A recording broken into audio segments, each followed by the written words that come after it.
What's up, Telegram? What's up, YouTube? What's up, Instagram? Wherever you're watching this video from. My name is Ochuba Victor. And this is Trading Forex. So I wanted to come in here quickly and break this gold chart down for you guys because it looks good and the risk to reward is quite promising. So it's something that I can just explain to you guys so you guys can look forward to it. So lately, we've had some bullish push on gold here. As we can see, there was this downtrend that happened here, and then after that downtrend, price has just been making bullish push, and just making bullish push. But then Friday, price just dropped, and I think that what dropped price is actually the news, maybe I guess, but I don't know what happened that made price drop, but price dropped quite heavily. So now we get price here, and some people might start thinking that gold is now bearish and that you can start looking for sales. But I think otherwise. I think that gold is still bullish and is still respecting buys. And here's the reason why I think that. Now, if you look at here, you're going to find out that price came to this level, rejected this zone, and made this new high, right? And then price come all the way down, still respecting these lows, made a higher low, and then made this high, 4 highs here. Then made another higher low, still respecting these lows here, made another higher low and made a new high. So basically what we have seen here is that price was telling us, hey, above this zone, I can go this high. And then when price came above that zone, price hit this high and then made a new high, which is now telling us a new story that, hey, above this zone, I can go this high. Price corrected itself, came back above this high, bought and made a new high. So now we see price under these levels. We know for a fact that above here, price is bullish, and above here, price is bullish. So now we see this can be seen as a correction if you like, but this is also a correction, even though it kind of looks like it's breaking under these levels. But I still think it's respecting these higher lows, and this can potentially be yet another higher low. So I think that this price, let me go to the I'm going to go to the 1 hour time frame to make it more obvious. So I think that this price I think that the chart back above this level, you can start to see some buyers coming to gold, because right now gold knew for a fact that there were buyers under here and there were buyers under here. So price just took everybody out. So I would say this might be the liquidity grab.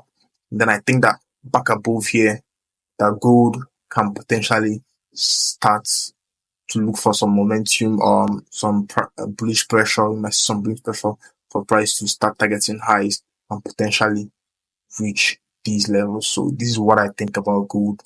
But it's all about how everything progresses. We're not going to rush into the market or trade.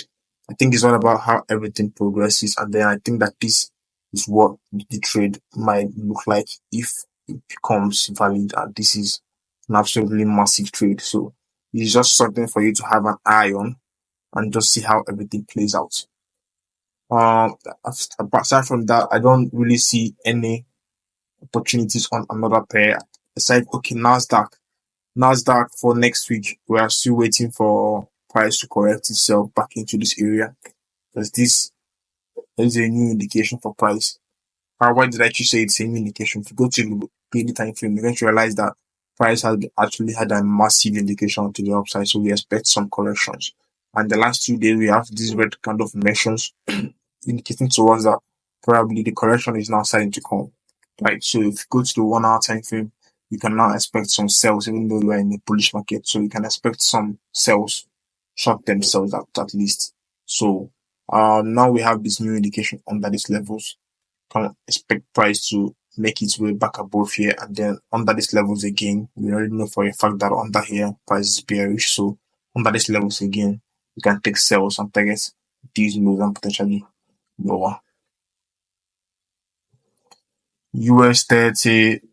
So guys, last week I was expecting price to come all the way down here, but price never broke any lows here and just made a new high, right? And after making this new high, I actually lost a trade here. I lost one of the most annoying trades in my life. It's in my journal. Actually, I don't want to go to my book, but I actually lost one of the most annoying trades in my life on US 30 last week. So, if you go to the 30 minutes time frame, I identified that price here was not just breaking any lows. Then I made out that this is a new indication for me. And then when price corrected itself, I got into the trade here. I was a bit impatient. I knew I had to get into the trade when back above here, at least, but I got into the trade here and I put my stop loss. I don't know why I put it there, but I put my stop loss under here because I knew for a fact that it has to be under these lows here or under these lows here. But for some reason, I put my stop loss under here, just under this level, and my stop loss got triggered and price flew. It was very annoying. So I actually ruined my entire day. But aside from that, there is just nothing here, and I'm still just looking for at US 30 to drop because, like I said on Nasdaq, since we are expecting some drop on Nasdaq, you already know that US 30 most of the time goes in the same direction as Nasdaq because they are both stocks. So like you can expect some sales in US 30. So I don't know how low it's gonna go, but I'm just expecting some sales in the market here. And yeah, that's all I have for now, guys. So hope you guys enjoy your weekend and see you guys next week.